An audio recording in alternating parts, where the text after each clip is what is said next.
ప్రమాదంపై మళ్ళీ రాజకీయంగా మంటలు చెలరేగుతున్నాయి. మరొక వైపు గ్రామ స్వరాజ్యం అంటూ పవన్ కళ్యాణ్ గారు గ్రామాలన్నింటినీ కూడా పూర్తి స్థాయిలో ప్రక్షాళన చేసే విధంగా మాట్లాడుతూ కొన్ని కీలకమైన ప్రస్తావనలు ఆయన తీసుకురావడం జరిగింది సినిమాలకి రాజకీయాలకి సంబంధించి. అది కూడా పెద్ద ఎత్తున వైరల్ అవుతుంది. మరొక వైపు కడప గడప నుంచి జగన్మోహన్ రెడ్డి గారు ప్రక్షాళన మొదలు పెడుతూనే ఈరోజు అనకాపల్లిలో ఆయన కొన్ని వ్యాఖ్యలు చేస్తూ కూటమి ప్రభుత్వాన్ని హెచ్చరించారు. సో ఇక ఆయన రంగంలోకి దిగారు అంటూ మరొక ప్రచారం సాగుతుంది. అమరావతి రుణం పరిస్థితి ఏంటి, ఈవీఎంల తీర్పు వాయిదా జరగడం, అసలు ఏం జరగబోతుంది, ఈవీఎంల రచ్చ గత కొన్ని రోజులుగా జరుగుతున్న నేపథ్యం, ఇంకా ఐఏఎస్లపై చర్యలు, వాలంటీర్ల గోడు, ఇలా అన్ని అంశాలు కూడా రాజకీయ పరంగా మరింత హీట్ని రేకెత్తిస్తున్నాయి. ఇవన్నీ మనతో పాటుగా విశ్లేషించడానికి ప్రముఖ సీనియర్ సంపాదకులు తెలకపల్లి రవి గారు లైవ్లో సిద్ధంగా ఉన్నారు. రవి గారు నమస్తే సార్. నమస్తే వర్మ. అస్తాపురం బాధితులు, సో చాలా దురదృష్టకరమైన ఘటన, గతంలో కూడా ఈ రకంగానే జరిగింది. ఈరోజు జగన్మోహన్ రెడ్డి గారు బాధితులను పరామర్శిస్తూ హెచ్చరికలు కూడా వదిలేరు కూటమి ప్రభుత్వానికి. 3 వారాల్లో పరిహారంగానే ఇవ్వకపోతే ప్రత్యక్షంగా ఆయన వచ్చి ధర్నా చేస్తారట. విశాఖపట్నంలో ఎస్హెచ్లు, ఫార్మాసిటీలు వీటన్నిటిలో పారిశ్రామిక భద్రత చాలా సమస్యగా ఉంది. మీరు విశాఖలో చాలా కాలం కీలక బాధ్యతలు నిర్వహించారు కాబట్టి మీకు తెలుస్తుంది కదా. ఇప్పుడు దాంట్లో అంతకుముందు వచ్చినటువంటి ప్రమాదం తర్వాత ఎల్జీ పాలిమర్స్ అదే ఒక్కసారి అందరు కుదిపోయే 2020లో ఎన్ని ఘటనలు అంటే చంద్రబాబు నాయుడు గారు నిన్న వెళ్ళారు. ఈరోజు పవన్ కళ్యాణ్ ఈయన జగన్ వెళ్ళడానికి ముందు నిన్న చంద్రబాబు వెళ్ళారు. అంతకుముందు మా కార్మిక సంఘాల మిత్రులు వీళ్ళందరూ కూడా మాట్లాడుతున్నారు. 170 యాక్సిడెంట్స్ జరిగాయని చంద్రబాబు చెప్పిన లెక్క. 170 ఇది చాలా ఒక ఏడాది అట్లా కాలంలో.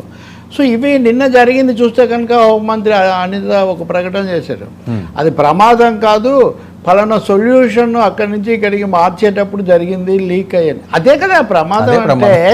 అటువంటి వాటిలో కనీసమైన భద్రత ఎందుకు పాటించడం లేదు? అక్కడ వాతావరణ కాలుష్యం, ప్రాణాలకు భద్రత, రెండవది ఇతరమైన అంశాలు కూడా ఉంటే పారిశ్రామిక భద్రత అనేది చాలా ఘోరంగా ఉంది.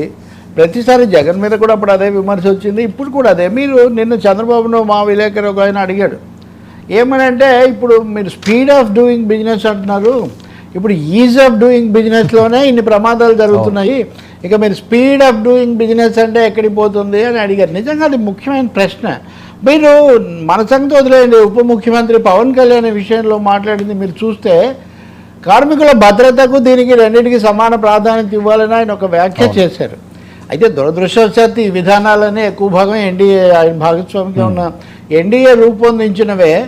ఈరోజు మీరు ఒక పత్రికలో పతాక శీర్షిక చూస్తే భద్రతకు పెట్టుబడులకు సమాన ప్రాధాన్యం అని. కాదండి, భద్రతకు అత్యధిక ప్రాధాన్యం ఇవ్వాలి.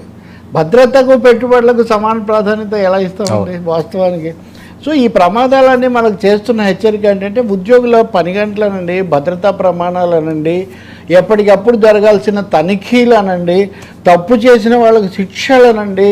మనము యూనియన్ కార్బైడ్లో భోపాల్ గ్యాస్ ట్రాజడీ జరిగితేనే దానికి బాధ్యుడైన వాడు అండర్సన్ అనేవాడు పారిపోవడానికి మన ప్రభుత్వమే అప్పుడు ఎవరు వీళ్ళు కాదని సహకరించారు. కాబట్టి యాజమాన్యాల పట్ల కఠినంగా ఉండాలి. ఎందుకంటే ఉద్యోగులు కార్మికులు ప్రాణాలతో అది ప్రాణాలతో కూడా రెండు ఉండాలంటే ఇప్పుడు ఆ విలేకరికి చంద్రబాబు అన్నదేంటి, అందరూ ఉపాధి అడుగుతున్నారు, మీరు సిద్ధాంతాలు మాట్లాడితే కుదరదు, నేను ప్రాక్టికల్గా మనం చూడాలి, రెండూ ఉండాలి. కానీ మొదటిది ప్రాణం కంటే విలువైంది ప్రపంచంలో ఇంకేమీ లేదు.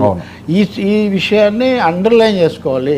ఇంకా తర్వాత ఉపాధి కల్పించండి, వాళ్ళకి సదుపాయాలు కల్పించండి, కానీ not at the cost of the life of the workers or employees. ఇది మొదటిది. ఆ విషయంలో నిన్న కూడా లోపం ఉందని హోంమంత్రి చెప్పిన దాన్ని బట్టే, అంటే ఆ స్టాండర్డ్లో ఉండే వాళ్ళని పెట్టకపోవడం, ఎక్స్పర్ట్స్ను ఎప్పటికప్పుడు చెక్ చేయకపోతే కంపెనీల బాధ్యత కదా. కంపెనీల బాధ్యత, కంపెనీలను తనిఖీ చేయాల్సింది, కంపెనీల వ్యవహారాలు చూడాల్సింది ప్రభుత్వమే కదా.